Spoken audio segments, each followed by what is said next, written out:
Hello, everybody, and welcome to Dad's Den of Pop Culture on this last Monday of 2024, and our last Alpha Flight Monday, with issues 52 and 53. Why 52 and 53? Because it's kind of a two-part story, and I figured giving you half of that and then walking away would be a little bit jerky. So we're going to start with issue number 52. That's $1, baby. November 1987. Whoops. Move this out of the way. So November of 1987, with flashback, and we are seeing an image of some of the original characters from Alpha Flight. Guardian, Aurora, Sasquatch, the original Sasquatch, Puck, and Weapon X, Wolverine.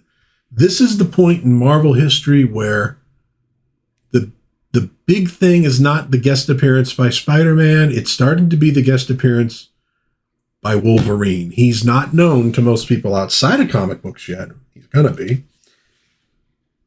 But he's becoming a real big deal to people inside comic books. Spectres. One man's dream died here. Mankind's nightmare is about to begin. Bill Mantlo script, June Brigman pencils, Will Spartacio inks, Janice Chang letters, Bob Sharon colors, Carl Potts editor, Tom DeFalco editor-in-chief. And you remember last issue was an early one done by Jim Lee. But we're back to June Brigman. I really dig her art. So we are meeting here Gary Cody. Now, last issue, he put a Raider disk into the Alpha computer to get a whole bunch of data on this new team. And so what he's trying to do at this point, and these are his government orders, is figure out some way a nation of non-powered people can maintain control over their super-powered champions. And he's thinking, and you may have helped me do my job, Mac. And now we're going to do a little flashback. I just want to serve Canada. That's what I told Gary Cody when I made my pitch for government funding for Department H. That's H for Hudson. A bit presumptuous to name it after myself, perhaps. But then everything about my power and my proposal was without precedent as far as Ottawa was concerned. So this is like an original sort of armor suit, battle suit that Hudson had created. A cyber suit invented for the American Corporation, be an American, not an American, and reclaimed when they were going to use it, sell it to the military for use in Vietnam. So he stole it back. And he wants to create a team like America's Avengers. Okay. So he's reviewing all this on his computer. And here we see Mac, meeting with Wolverine. He was the sort of first person inducted into Department H. Department H trained you, Weapon X. I made you the super agent you are. You can't walk out on me now. Let's get something straight, Jimmy. Nobody, not you, not me, knows who made me what I am today. And as for training, I was a killer long before I became your killer. I gotta go. You know why. So scratch Weapon X from Canada's Corps of Commandos. From here on in, call me Wolverine. The loss of Logan was Mac's first and perhaps greatest failure. His greatest failure was probably getting killed by Omega Flight. Don't want to rub any salt in the wound. And so we see the other members of Alpha Flight being assembled: Aurora, Northstar, Shaman, Snowbird, Sasquatch. And of course, him taking on the guise of Guardian. We see Beta Flight, Puck, Mariner, Box, Flashback. We see Gamma Flight, Mr. Jeffries, Smart Alec, Diamond Lil, Wild Child. And of course, we know kind of what ultimately happened with all of that. And so now we have this new Alpha Flight, Sasquatch, Box, and Vindicator, plus a new Beta Flight. Heather being Mac's wife, who took over for him. Okay. So we're going back into flashback here. And we see Wolverine meeting up with Jim Hudson again. What's up, Jimmy? I want to show you something, Logan. Better be good. I've stuck around this dump months already, and so far the only other super agents I've seen exist only inside your head.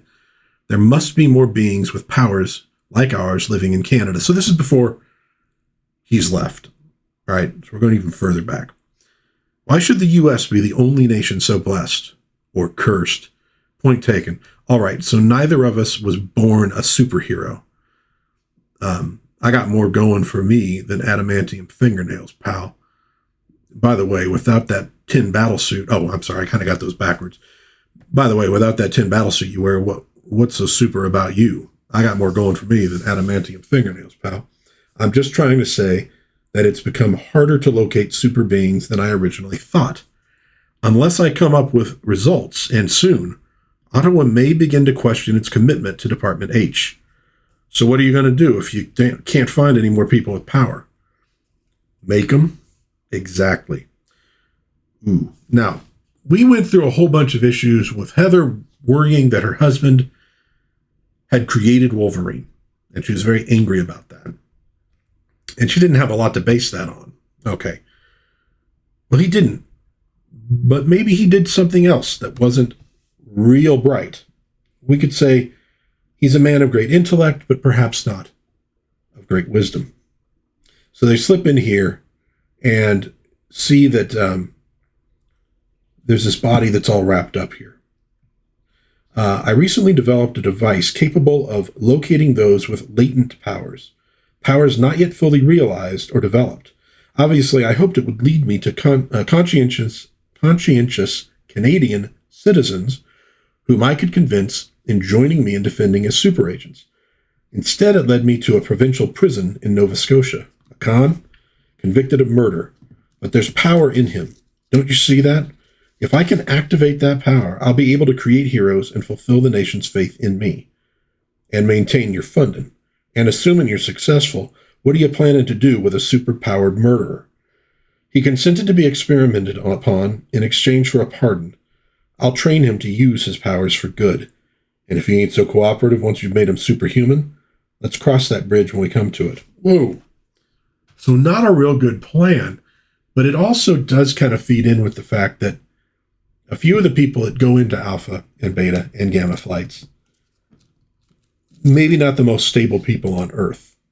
So this is, again, the more modern, a little darker storytelling that we're going to see become the norm in comics. Here, it's still a little more new. This is 1987. So we're not quite to the point where they're deconstructing the heck out of everything. But they're at the point where it's like, well, we know the government's not necessarily good. Let's let comics reflect that. We're not going to have 100% pure heroes. We're going to maybe have some flaws. So we're seeing that part of James Hudson right now. And so Gary sees that they had this body, they were doing this thing to him. And so he's trying to figure out what's happened. That ends the data on the radar disk. Did Hudson's experiment succeed? Did he manage to create a super being? Did he fail and commit murder? Is that why the data on the experiment was erased from Alphanex? Why the convict was never heard from again? Why Wolverine jumped ship, going AWOL from Department H, and surfacing as a member of the X-Men soon after? Could it be he was horrified at Hudson's crime, yet couldn't bear to expose his friend? The answer lies behind this door, to which magnetic memories of Hudson stored on the radar disk have led me. Okay, so he opens the door and finds this nasty-looking pod stuck to the ceiling. The government shut down Department H, stripped it of its machinery. The work crews missed this lab. Mac hit it well. Must have its own generators, its own life support systems, all geared to sustaining that. Then whatever's inside that cocoon is still alive after all these years. And so, well, what's the first thing you should do? Start pushing some buttons, of course. Whoa. Oh, the D&D Gazetteers. If you're into role-playing games, actually, if you're just into art, gorgeous covers, great art on the interiors. Well worth, if you can find any of those, or even find scans of them online, do check them out. They're pretty amazing. So we're going to leave Gary Cody for a moment and go back to Tamarind Island. And we see Heather taking a swim. I'm at peace with myself for the first time in a long time. Does that sound callous? I loved Mac. I just never really knew him. To me, he was a hero ever since he turned his back on militarism and decided to use his battlesuit for mankind's benefit. I just never realized that he'd carry his commitment to creating a super team as far as making human beings inhuman, as he did when he transformed Logan into Wolverine. She's still on that. Okay. There's really no proof that it ever happened. And as Wolverine said, you didn't create me, buddy. Which begs the question, why doesn't Heather just ask? Okay. Well, we're not going to drop that just yet. And maybe we're going to resolve it, though. We'll see. And so she's thinking about her new team. And we also see, and while she's swimming by, there's Mannequin and Purple Girl, who have teenagers in love. You're unhappy, Kara? Why? You've got everything. You're purple, pretty, have power over people's minds, and my heart. You really like me, Wit? Sure, we all do. And of course, he separates into his different beings.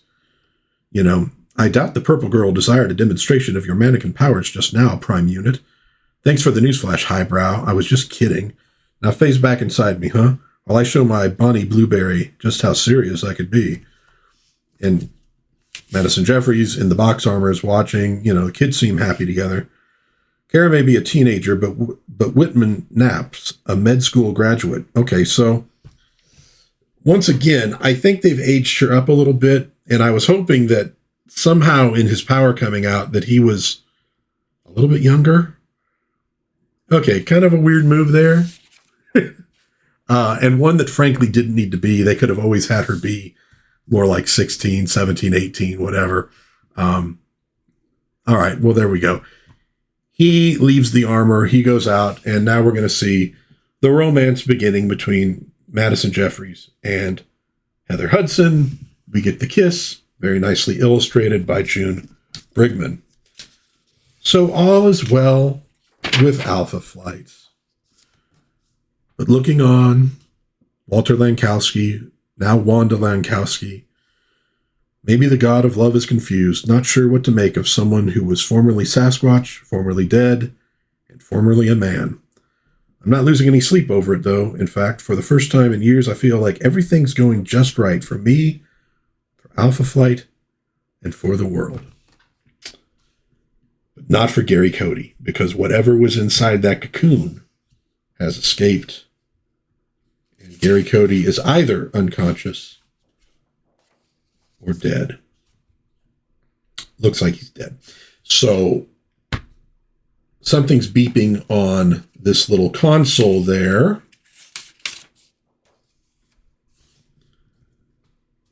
And we're in a different mansion. And a phone. Veep, veep, veep, veep. And we see Wolverine. Logan, this is Hudson. Bedlam is free. Snicked. So he gets a call from James McDonald Hudson. How'd that happen? Continued next issue. But you don't have to wait, because we're continuing it right now.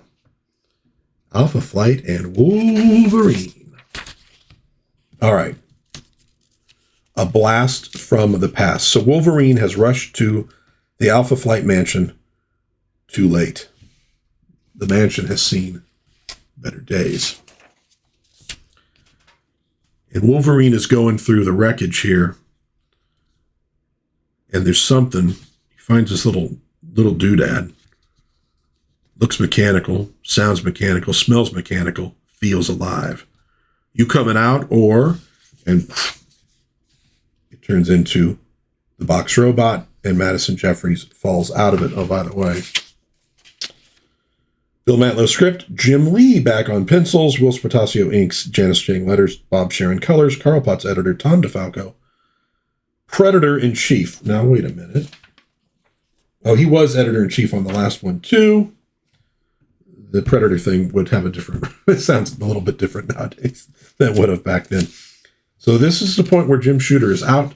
Tom DeFalco is in. So he's come out of that box armor. He's like, I'm out of my mind. Sprays him with water. Kind of wakes him up. Oh, my God. No time for tears, Jeffries. Tell me what Bedlam did with or to the others. How did you know? Just talk. It was a day like any other. And so we're going to go backwards a little bit. Looks like they were in their training room doing like the, just like the X-Men doing the training thing. And, Madison Jeffries controls the room. So they've been put through their paces. You give good training, Mr. Jeffries. And now for that private workout I told you about. Whoa! Come on now. Get a room.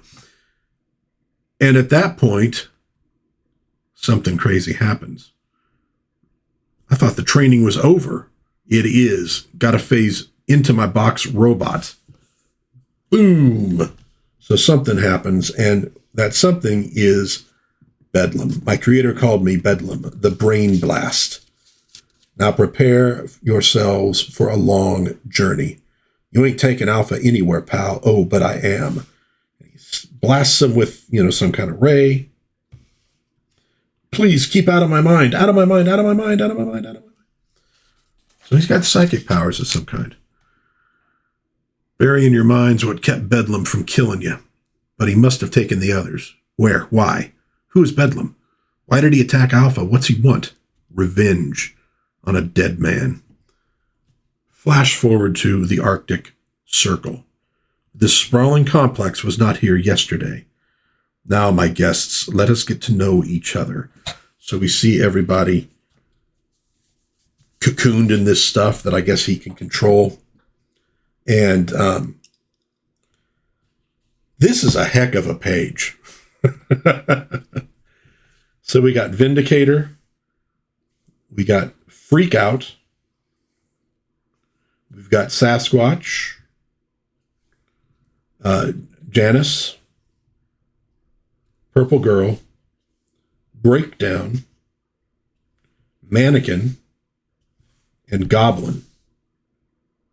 So remember those people that had escaped from the New Life Clinic? We're going to see some of them now. Canada has cultivated quite a crop of super beings since my incarceration. You shall all get to know each other well, soon. But it is your thoughts that most interest me, Vindicator, for they reveal you to be a living link with my creator, Guardian. And we go a little flashback here. Funding for Department H is on the line, Logan. So Vindicator's now learning that her husband, her late husband, had created Bedlam, but maybe accidentally. Yes, James MacDonald Hudson created me, freeing the latent powers of mind over matter of a condemned criminal. I told you a leopard wouldn't change its spots, Jimmy. And now we see Wolvie and him having to fight this creature, but you wouldn't listen to me, and now I gotta slice your guinea pig to pieces. You may fight like a wild beast, but I can still strike at your mind. So ultimately, boy, I mean, they're really packing this one. These are some small panels. This was early in Jim Lee's, like I said, career. So, it's pretty condensed storytelling, but so Guardian manages to take, a shot at him and defeat him. And he stayed in that cocoon until he was released by a bumbling bureaucrat. That was Gary Cody. Cody paid for his error with his mind. Gary Cody was Alpha's friend, or so we thought, but neither he nor our own government trusted us. We'll sever all ties with Canada should we survive. But you'll not survive. Guardian created me. He was my father. And I was in many ways the child you and he could never have. No, yes, and he would have destroyed me, his only begotten son. Well, your memories tell me that he is dead, thus I shall have to revenge myself upon him through you, mother. Either you shall die or live subservient to me. And so here we see a team that he now calls the Derangers. 2 teams, each possessed of superpowers, will fight for the privilege of becoming the core of my new master race, the epitome of my father's dream. You're mad. We won't battle another super team simply because you decree it. What makes you think you have a choice? We're like puppets on strings, Mac's super team manipulated by Mac's monster. My mind's a blur of images, have to sort them out. Made to battle beings, Mac undoubtedly would have tried to recruit into Alpha Flight, the Derangers. So we get a battle scene, and it's bloody. Remember, this was more, we're going into the more mature stuff. The one fighting Sasquatch is Freak Out. He was a heavy metal rock star before drug abuse fried his mind. Oh, and she knows this because all their thoughts are merged at the moment. And made him a berserker whose brain doesn't register the pain inflicted on his body. I'll tell you, the way my back feels right now, I could use a little bit of that power. Mannequin's up against Janus. He might have been a talented painter or poet if the psychopathic side of him hadn't disrupted his creativity. Then there's Breakdown. She was a Canadian housewife until domestic pressures activated her latent powers, and she broke down, literally. She's a living energy cluster bomb. Her assault almost shattered my force shields. I'm lucky she takes a while to reconstitute herself. But it's the purple girl I'm worried about. The seemingly harmless child she's trying to comfort is Goblin, the most terrifying of the Derangers. So we're getting the big fight. Here comes the airplane, Box and Wolverine. And he's telling me, I was there when Jimmy created the sucker, and when his experiment blew up in his face, I quit. So that was the reason you left Department H, to become a free agent before joining the X-Men. One reason. The other was Heather. Heather? Vindicator? Did Wolverine love her when she was married to Mac? Does he still? He must. That's why he's returned to rescue her. But how does she feel about him? And where does that leave me? A little soap opera territory there. After Mac died, I was hoping Heather'd find somebody worthy of her. Kind of thought it'd be Puck, but you can't always guess right. She drops me a postcard now and then. Congrats. Listen, Jimmy and Heather were family to me when I had no one. Since I left, I found another family, the X-Men. But Bedlam was part of my past, just like they were. So they land, and they actually get shot out of the sky here by Bedlam. He turns into an airplane, lands. Wolverine's inside of him, jumps out. That's more or less what we see on the cover. So he jumps out, undetected by Bedlam. Meanwhile, I'm ripping Freak Out to shreds. I can't stop myself. Bedlam's making me do it. Even if he doesn't feel the pain, it's only a matter of time before I'll kill him. Unless I revert to a form that can't cause him any further harm. It's your move, big boy. What are you waiting for, fool? Finish her. Make yourself my man. I command you. But he doesn't right away. Interesting. Across the complex, Goblin's tearing at me. My mind-manipulated powers have no effect on her. Too scared to think of a plan. But there's Mannequin, in worse trouble than me. Get off him, Two-Face. Thanks, PG. Don't thank me. Save me. Right. So he unleashes his other selves, you called boss, and the caveman whacks Goblin. Uh-oh, our fat's not out of the fire yet. So there's Breakdown. Gonna explode again. Heather takes her out. So they're starting to win the battle here. And now, powerless over the mindless Freakout and Goblin, he's got to try and fend them off while keeping us from attacking him. Atom heroes, don't give him a minute to think. My brain blast affects matter as well as minds, Vindicator. The floor transforming into tendrils to ensnare me. But it seems that the lonely Wanda Lankowski has an admirer and champion in Freakout. Never raise a hand against me again, you. Crack. Gives him a knock in the face. In your berserker state, you've no mind to control, nor can your body feel any pain. But that's not to say that you cannot be killed. Boom. Stunned heroes, why? I told you only those suitable to be my servants would survive my test. Yeah. And they attack. And of course, into the middle of this comes Wolverine. I see what you've done, burying your mind so that I would be unable to detect your approach. Like Freakout, I may not be able to control you, but I can turn this entire complex against you. What's Wolverine doing here? Oops, I'm a little off screen there. I don't want him learning that Mac created him just as he created Bedlam. Is that what you believe, woman? You are in error.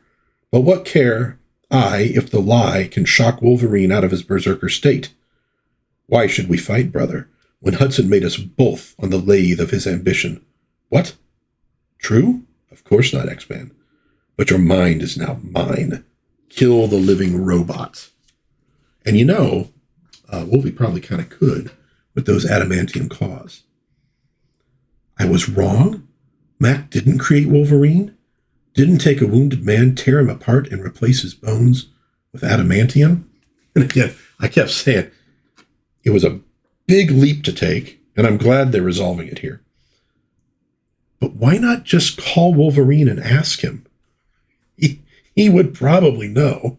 I mean, he'd at least know. He may not know who created him, but he'd know that Mac didn't. I had no reason these long, lonely months to loathe the memory of the man I loved. Oh, honey, I'm so sorry. And now my mistake may have doomed Wolverine and Box, but Mac somehow once defeated Bedlam. How? His power was no greater than mine. Like me, he was nothing more than a mere mortal wearing a battlesuit, manipulated by his mind. That's it. Bedlam only immobilized my body. You commanded my body to be still, Bedlam. You forgot to forbid my mind from operating my battlesuit into action. And even if you take over my mind now, the suit's on auto power. I'll keep on smashing out at you until one of us is destroyed. Now, this is something that I'd been praying for with old Alpha Flight. They resolved a conflict. And I'm glad that they did. I'm glad that they did. And so basically, they more or less beat the tar out of this dude. Monster, if I die, I'm taking you with me. Whoa, straight to the face with a plasma blast.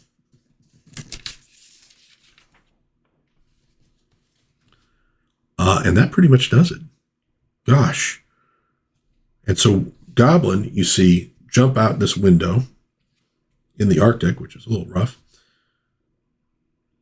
Take it easy, kiddo. Oh, Wit, I want to go home. No home to go home to. Mansion Alpha's been destroyed. There goes my inheritance. Yeah, that was actually Walter Lankowski's inheritance. These digs seem good as any. Leastways, you won't have unwanted company dropping in. Set us housekeeping at the North Pole? Well, given the double dealing of the Canadian government, we'll consider it. In the meantime, you won't be needing me any more than you needed me to help you defeat Bedlam. You're a good leader, Lady Heather. She's getting better, maybe. One of the best. Mac could be proud. And I'd be proud that he was proud of me. Now, so my plane's gone. I'd better get started. Thousands of miles across frozen wastes in continental Canada? Egghead. Yes, boss? Teleport our friend home. Goodbye, Wolverine, and thanks. Any regrets? Logan and I were never more than friends who loved the same man. He like a brother, I like a wife. Now at least I can let Mac rest in peace and start to love again. Next issue, Goblin Knight. But we're not going to be covering that because this was the last edition of Alpha Flight Monday. So, for 53 Mondays, we've gone through Alpha Flight, starting in issue number 1, ending on issue number 53. It's a heck of a book. It's got its flaws. There's no doubt about it. It was kind of the redheaded stepchild of Marvel Comics. John Byrne created the team. didn't really want to do the book, but he did, and he did for 28 issues. And then he switched over to Hulk, and the Hulk team switched over to Alpha Flight. And I get the feeling that maybe they weren't mega happy about that. So Alpha Flight had some wonderful characters. And I find that I love the characters more than I always loved the adventures they went on or the things that happened to them. And we eventually saw, under Mantlo, the original team recede, go away, in different ways. Some died. One went to live in Alfheim, etc. And here we see the forging of a new Alpha Flight. And hopefully a more hopeful Alpha Flight. Because the original was just one tragedy after another. But I think that even if there were some inconsistencies and problems sometimes with the writing, I think you have an interesting entry into the modern age of comic books. And Alpha Flight, along with the new Teen Titans, I think are two of the earlier efforts at more modern, mature storytelling in the team format. And so for that alone, I think it's worth reading just, on a historical basis. And like I said, like a lot of other people, I love the Alpha Flight characters, Aurora and North Star Puck, Sasquatch Marina, Guardian, Heather Hudson. Despite some of the, I'm not so sure about this, what they did here, what they did there. The core of the characters I really love. And I think this is a book that went for a lot of issues. It had a very dedicated fan base, and it still does. And I think the strength of those characters in their earlier adventures is why. So, that'll do it for Alpha Flight Monday. Thank you all for being here. If you just tuned in, all those videos are still on my channel. There's going to be a link here at the end where you'll be able to, it'll probably appear right about over in here. And you could see the whole Alpha Flight retrospective starting next Monday, 2025. Oh, by the way, yeah, like Happy New Year too. But starting 2025, we're going to be doing Justice League Mondays. We're going to be taking Justice League / Justice League International / Justice League America from issue 1 to issue 52, I guess, right around there. Every Monday, we're going to be looking at one of those. Definitely a less tragic book for the most part, though there was some tragedy, than Alpha Flight. We could use a good laugh. So hopefully you'll tune in for those. If you enjoyed this video, please give it a like, subscribe, share with a friend. Until next time, God bless everybody. Please be kind to one another. Have a little bit of fun out there. And I'll hopefully see you again soon in Dad's Den of Pop Culture. Bye-bye.